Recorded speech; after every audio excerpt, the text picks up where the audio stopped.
8 வரைக்கும் நான் வாசிச்சுட்டு இந்த தேவனுடைய வார்த்தையை முடித்துட்டு நான் உங்க மத்தியில கடந்து போக விரும்புகிறேன்.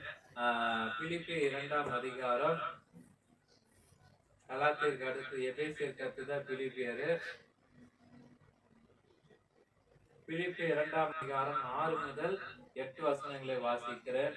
அவர் தேவனுடைய ரூபமா இருந்தும் தேவனுக்கு சமமா இருப்பதை கொள்ளையாடின பொருளாக எண்ணாமல் தம்மை தாமே வெறுமையாக்கி அடிமையின் ரூபத்தை எடுத்து மனுஷர் சாயலாக்கினார். அவர் மனுஷர் ரூபமாய் காணப்பட்டு மரண பரியந்தம், அதாவது சிலுவை மரண பரியந்தம் கீழ்ப்படிந்தவராகி தம்மை தாமே ஆழ்த்தினார். அதாவது இயேசு கிறிஸ்துவை போல நமக்கு கீழ்ப்படிந்த ஒரு பரிசுத்தவானை நம்மால் காட்ட முடியுமா? நானும் இல்லை, நீங்களும் இல்லை. இயேசு கிறிஸ்துவை தவிர பரிசுத்த வேதாகமத்தில் குறிப்பிடப்பட்டுள்ள ஒருவர் கூட இல்லை. ஒரு மனிதராக தான் இந்த பூமிக்கு அவதரித்தார், வாழ்ந்தார், கீழ்ப்படிந்தார். இயேசு கிறிஸ்து ஒரு மாத்திரம் தான். ஆனா இந்த உலகத்தை எந்த ஒரு மனுஷனும் கீழ்ப்படுத்தி உள்ளவர்களா பரிசுத்தமா வாழ்ந்திருக்க முடியாது. ஆமென். சாத்தான் அதை கட்டி கொண்டிருக்கிறான். அதே இந்த எல்லாவற்றையும் அதை உடைத்து எறிந்து நான் ஒரு சாதாரண மனிதனாகவே இந்த உலகத்தை ஆளுகை செய்ய போகிற அதிகாரத்துல என் மனிதனாக நான் காண்பிக்கிறேன் என்று சொல்லி இயேசு கிறிஸ்து வாழ்ந்து காண்பித்தார். ஏனென்று சொன்னால் இந்த பூமியை கர்த்தருக்கு ஒரு மனுபுத்திரனுக்கு கொடுத்திருக்கிறார். அது கர்த்தர் ஆளுகை செய்ய வேண்டும் என்று சொன்னால் அதில் ஒரு மனிதனாக தான் இருக்க வேண்டும். அதனால்தான் இயேசு கிறிஸ்து இந்த உலகத்தில் ஒரு மனிதனாக அவதரித்தார். மனிதனாகவே வாழ்ந்து மனிதனாக ஜெயிக்க முடியும், எல்லாத்தையும் உலகத்தை மறுபடியும் திரும்ப பெற்றுக் கொண்டிருக்கிறார். அதே போல அப்படியான இந்த உலகத்தில் மறுபடியும் தன்னுடைய ஆட்சியை அமைப்பதற்கு சொல்லி இருப்பதை போலதான் கர்த்தர் இந்த உலகத்தில் ஒரு காரியத்தை செய்ய வேண்டும் என்றால் அது மனிதனுடைய ஜபம்தான் தேவைப்படுகிறதா. அந்த வேலையெல்லாம் கர்த்தர் இந்த உலகத்துல நிறைவேற்றுவதற்கு மனிதனுடைய உதவி அவருக்கு இயேசு கிறிஸ்துவுக்கு தேவைப்படுகிறதா. அது நம்முடைய ஜபம் கர்த்தருக்கு தேவைப்படுகிறது. ஆகவே தான் இயேசு கிறிஸ்து சும்மா ஏதோ ஒரு ஏழையினுடைய கர்த்தர் குடும்பத்துல இந்த உலகத்துல வந்திருக்கிறாரு, குருடர்களை பார்வையிட வைக்கிறாரு, அதனால பாத்தீங்கன்னா அநேக அற்புதங்களை செய்கிறார் என்று மட்டும் நினைக்க கூடாது. ஆனா இந்த பூமியில் ஒருவருக்கு வேறொரு நோக்கம் கர்த்தர் கொடுத்திருக்கிறார். இழந்து போன இந்த உலகம் திரும்ப பெறுவதற்கும் அதனுடைய ராஜ்யத்தை ஸ்தாபிக்கப்படுவதற்கும் அதை மனிதர்களுக்கு மறுபடியும் சொந்தமாய் விழுந்து போகாம அது ஜெயிக்கப்பட முடியாத சாதாரண மனிதனாகத்தான் இந்த பூமிக்கு ஆளுகை செய்வதற்கு வெளிப்படுத்தப்பட்டிருக்கிறேன் என்று அதை நிறைவேற வேண்டும் என்று சொன்னால் நான் மாத்திரமல்ல, நீங்கள் அதற்காக ஜெபம் பண்ண வேண்டியது மிக மிக அவசியம் என்று கர்த்தருடைய வார்த்தை சொல்லுகிறது. ஏனென்று சொன்னால் அவைகள் எல்லாவற்றையும் செய்வதற்கதாகத்தான் கர்த்தர் நமக்கு கற்றுக் கொடுத்திருக்கிறார். கர்த்தருடைய ராஜ்யம் பரலோகத்தில் இருப்பதை போல பூமியிலும் அவருடைய ராஜ்யம் இறங்கி வர வேண்டுமா? அவருடைய ராஜ்யம் இறங்கி வர வேண்டும் என்று கேட்டால் நிச்சயமாக வரும். ஆனா தானியேலை எடுத்து வாசிக்க விரும்புகிறேன். பழைய ஏற்பாட்டுல புஸ்தகம் தானியேலை எடுத்து பார்ப்போம். தானியேல் பாத்தீங்கன்னா 7ஆம் அதிகாரத்துல 26 வசனத்துல அவனுடைய வார்த்தையை நான் வாசிக்க விரும்புகிறேன். தானியேல் 7ஆம் அதிகாரம் 26வது வசனம். ஆனாலும் நியாயசங்கம் உட்காரும், அப்பொழுது முடிவு பரியந்தம் அவனை சங்கரிக்கும்படியாகவும் அழிக்கும்படியாகவும் அவனுடைய ஆளுகை நீக்கி போடுவார்கள். ஆமென்.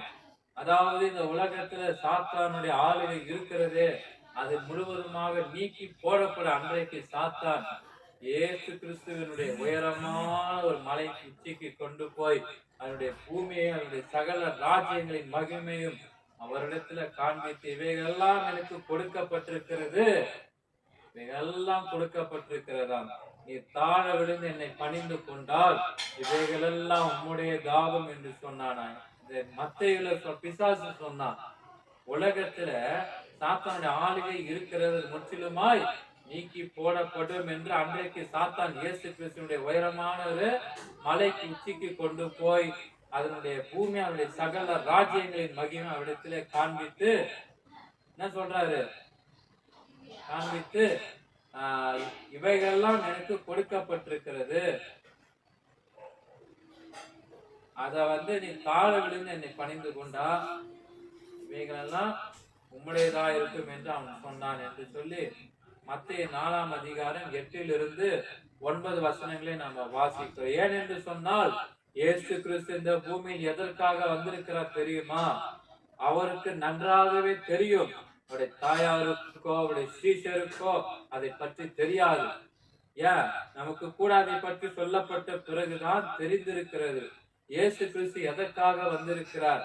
தான் சிருஷ்டித்த மனிதர்களை மீட்க மட்டுமல்ல, இழந்து போனதை அதே இழந்து போன உலகத்தை திரும்ப பெற்றுக்கொள்ள வந்திருக்கிறார். இந்த உலகத்தின் மீது ராஜாவாய் வீற்றிருந்து இந்த உலகத்தை நீதியையும் நியாயத்தையும் ஆளுகை செய்து இயேசு கிறிஸ்து வந்திருக்கிறார் என்று சாத்தானுக்கு தெரியும். ஆகவேதான், ஐயா நீர் எதற்காக வந்திருக்கிறீர் என்று எனக்கு தெரியும். இந்த உலகம் நமக்கு வேண்டும், நான் விலகி கொள்ள வேண்டும், அவ்வளவுதானே. சரி, நமக்குள்ள எந்த விதமா சண்டை வேண்டாம். நீ என்னை காலில் விழுந்து என்னை பணிந்து கொள்ள, அப்பொழுது நீர் எதிர்பார்க்கிற இந்த உலகத்துல ஒரு கையில் கொடுத்து விடுகிறேன் என்று சொன்ன அவருடைய தந்திரம் எப்படி இருக்கிறது தெரியுமா? பிசாசுடைய தந்திரம் என்பதை நான் வெளிப்படுத்தி சொல்ல விரும்புகிறேன்.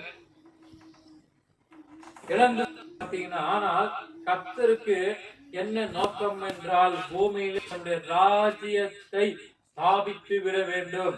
அதனால தானியேல் திரும்பவும் 7ஆம் அதிகாரம் 27ஆம் வசனத்துல கர்த்தருடைய வார்த்தை சொல்லியிருக்கிறது. வானத்தின் கீழே எங்கும் உள்ள ராஜ்யங்களின் ராஜரீகமும் ஆளுகையும் மகத்துவமும் உன்னதமானவருடைய பரிசுத்தவான்களாகிய ஜனங்களுக்கு கொடுக்கப்படும். அவருடைய ராஜ்யம் நித்திய ராஜ்யம், சகல கர்த்தத்துவங்கள் அவரை சேவித்து அவருக்கு கீழ்பட்டிருக்கும் என்றாராம். ஆனால் கர்த்தர் நிச்சயமா இந்த தேசத்தினுடைய எழுப்புதல் ஆட்சியிலே தேவந்த தேசத்தை ஆட்சி செய்ய போகிறார், ஆளுகை செய்ய போகிறார். அவருடைய பரிசுத்தவான் இந்த உலகத்தை ஆளுகை செய்ய போகிறார். அதற்கு முன்பாக சாத்தானுடைய ஆட்சி, சாத்தானுடைய ராஜ்யம் பட போகிறது. ஆமென். எங்கு தேடி பார்த்தாலும் பிசாசு இருக்க மாட்டான், சாத்திக்க மாட்டான்.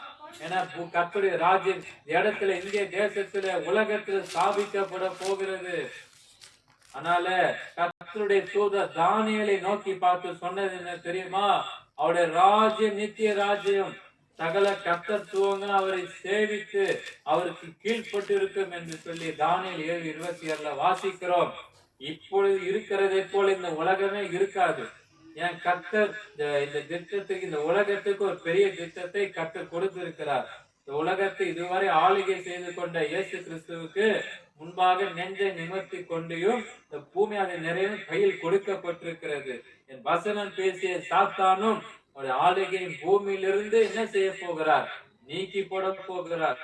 சாத்தானுடைய பேச்சு, இந்த வசனம் பேசினார். என்ன தெரியுமா வசனம் பேசினார்? பூமி அதன் நிறைவும் என் கையில் கொடுக்கப்பட்டிருக்கு என்று பிசாசு பேசின அந்த வார்த்தை நிச்சயமா ஆளுகை, பிசாசு செய்கிற ஆளுகையின் பூமியை நிச்சயமா கர்த்தர் நீக்கி போட செய்வார். அங்கே உன்னதமான